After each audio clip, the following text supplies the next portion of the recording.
They didn't expect to find a human story tangled in blackberry thorns. A cleanup crew working along an old irrigation canal near Redding, California, pushed through the bramble in March 2013 and saw a bone. Not a fragment. A skull. Weathered, quiet, impossibly out of place. Imagine that moment. Dust in the air, the scrape of branches, one person freezing and saying, "Don't move." For years, that skull had no name. Investigators could only say it belonged to a woman, maybe 5 feet tall, give or take, somewhere between her mid-30s and older age. Too broad, too sad, too little. The file sat with other unsolveds, and every so often someone would ask, who was she? But paper can't answer. Hooked. Good, because this matters. Tonight we follow a path from a canal bank in Northern California to a DNA lab, to a family that hadn't heard a voice since the early 2000s. A path that ends with a name, Velma Louise Silva Lee. And names change everything. Disclaimer, this documentary uses publicly available information and official statements. It's respectful, non-graphic, and does not accuse real individuals. If you want more mysteries told this way, tight facts, human stakes, close your eyes and picture the scene the way responders did in 2013. A thicket hiding a secret beside the Anderson Cottonwood Irrigation District Canal. Blackberry walls, burrs on pant legs, the low rush of water somewhere you can't see. When a skull rests in a place like that, time gets strange. Was it months? Years? Why here, where other remains had reportedly been found in past years? The coroner could give ranges. Height about 4 feet 10 inches to 5 feet 4 inches, adult female, likely there for several years. The databases were checked. The state missing persons unit was looped in. NAMAS entries came and went without a hit. We'll try dental. We'll try fingerprints. But there's only so much to pull from bone weathered by brush and time. Ask yourself, if no one reported you missing, would a database ever know you were gone? That question haunted this case. It also hints at why the file lingered so long. Somewhere along the line, paperwork and real life lost each other. And still, who? Who is the person you once were when all that's left is bone and a place on a map? To answer that, we jump forward a decade. By 2023, forensic genealogy wasn't mythology anymore. It was a tool. Othram and other labs help agencies when traditional methods stall. Sequencing isn't a magic wand, but it can turn silence into cousins on a family tree. Genealogy has rules. First, build a usable DNA profile from the remains. Then search for genetic relatives who uploaded their data for genealogy, not crime. You don't find the answer with one click. You find distant kin, then push through obituaries, records, and timelines until a branch makes sense. It's patient work, the opposite of TV. In this case, the work pointed to a woman born in 1936. Napa roots. A name that sat like a closed door, Velma Louise Silva Lee. Does that feel sudden? It wasn't. It was months of narrowing, checking, asking if the age, height, and life details matched the person whose skull waited in the blackberry. But a hypothesis is just that, until a living relative says yes. Officials reached out to family. Think about that phone call. We believe your mother or sister might be the person we found years ago near a canal. How do you even stand up after hearing that? For one's son, the answer was simple and impossibly hard. Provide a reference DNA swab and find out. Direct comparison is the cleanest path. If the lab can compare a child's DNA to the unknown, it can confirm kinship with a yes or a no that stops the guessing. In September 2025, the result came back. The skull from the brush was Velma. Pause there. Names do not fix everything. They do not rewind time or explain the last day. But a name closes the distance between a file and a family. It gives a place for flowers, a way to write an obituary, a sentence that doesn't end with Jane Doe. Now we can ask better questions. Who was Velma? How did life carry her from Napa to a canal bank near Redding? And why did nobody file a missing person report? Velma's family hadn't heard from her since the early 2000s, around 2003 or 2004, depending on who remembered what. Maybe you've had someone go quiet. At first you rationalize. New job, new number, a move, pride, distance. Then the holidays come and go. The voicemail fills. A private investigator might get hired. And somewhere in those years, the family concluded the thing no one wants to speak. She might be gone. In some jurisdictions, legal death becomes a way to settle affairs and admit absence is a kind of evidence. And still, no official missing report appears in the record for Velma.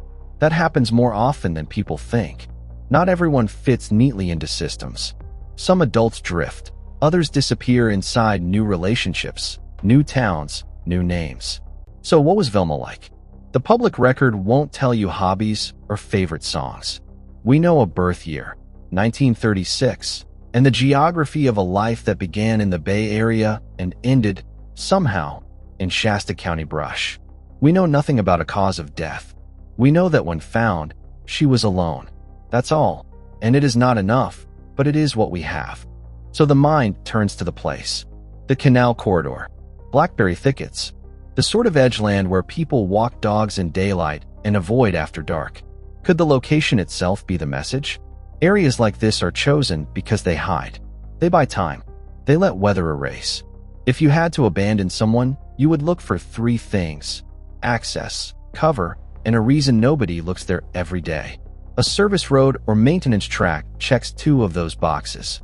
But here is the boundary we keep. The identification is not proof of a crime. We do not upgrade an unknown death to homicide just because it chills us. We can acknowledge how often hidden remains imply intent while holding back from accusations. There were reports that other remains had been found in the broader area in prior years. Does that mean a pattern? Not necessarily. Canals and drainages collect what the rest of a city sheds: trash, secrets, grief. Correlation and cause are not friends. Still, when a name finally surfaces, the terrain feels different. The brush becomes a question mark. Let's talk about the power and limits of genetic genealogy in plain English. It can restore identity when fingerprints and dental charts fail. It can tell a son where to bring flowers. It can let a county coroner write a real name on a certificate. But it cannot tell you who Velma was with, or why she didn't call in 2004, or what happened on the last day. It's a key that unlocks a door, but the room may be empty. And yet, because we can say Velma, the search can widen. Friends from long ago who didn't know how to help now have a person to look up. Old photos can be matched. A memory. I think I saw her around 2002. Off I-5, working at, can become a lead. If you've ever wondered why agencies make press releases for identifications years later, this is why. Somebody out there knows something small that could be big.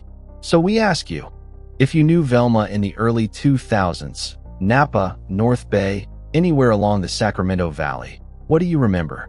A job, a roommate, a car.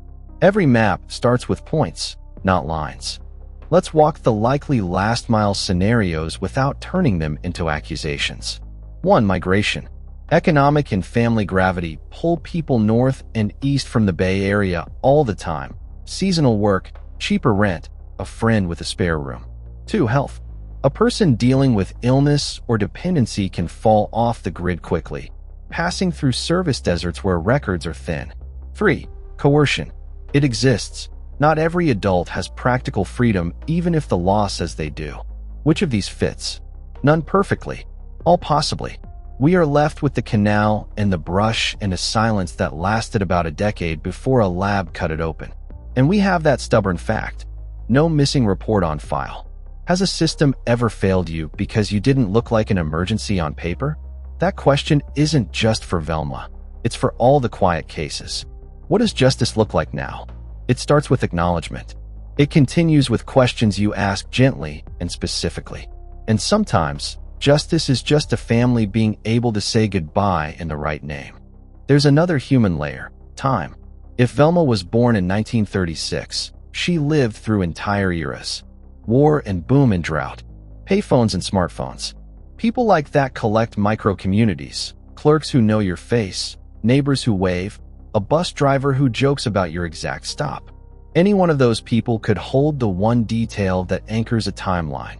She used to get off near Market Street in 2003. She mentioned a boyfriend named Ray. She said she might go up toward Reading to stay with friends. So here's the ask, without spectacle.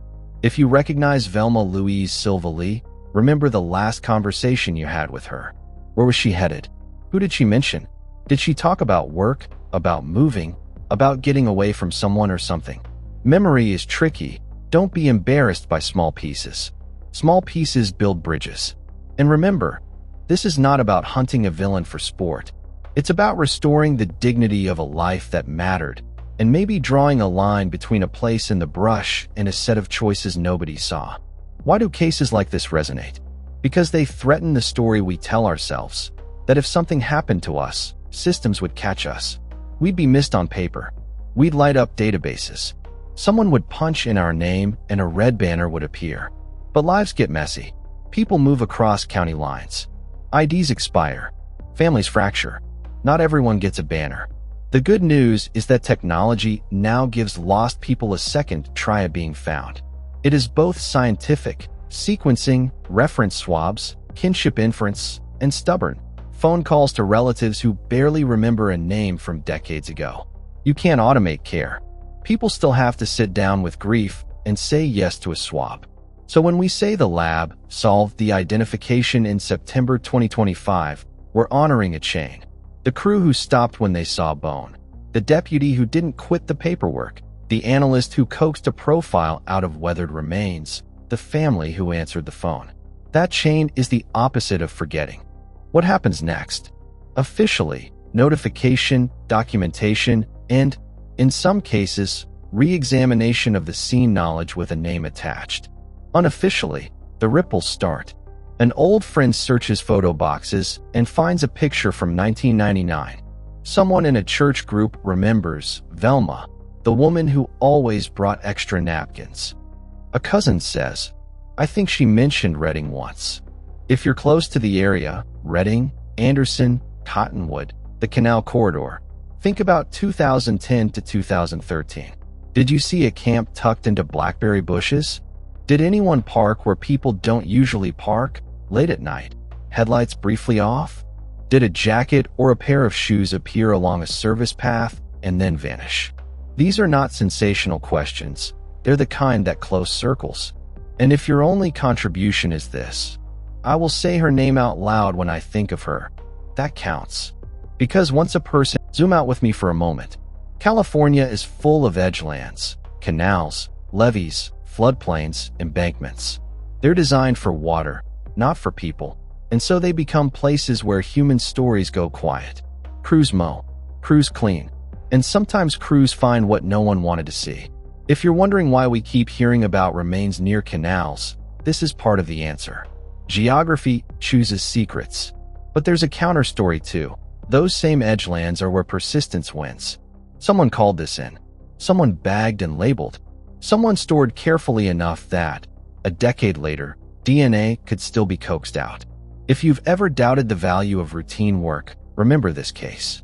Routine work delivered a name. So we stand with two truths at once. The land hides, people reveal. The brush sealed a story, the lab opened it. Which force wins depends on us. Let's make a map from what little we have. Start in Napa, Bay Area orbit, familiar streets, a life with anchors. Sometime after the late 1990s and into the early 2000s, contact fades. Maybe she moves. Maybe she drifts between couches, rooms for rent, seasonal gigs. The I-80 and I-5 corridors are long, forgiving roads. Nobody asks too many questions at a motel off the exit if you pay cash and leave the key by 10. From Napa to Reading isn't a straight emotional line. It's a chain of practical choices. A friend with a spare room. A job that lasted 2 weeks. A small kindness at a diner that made a person stay another month.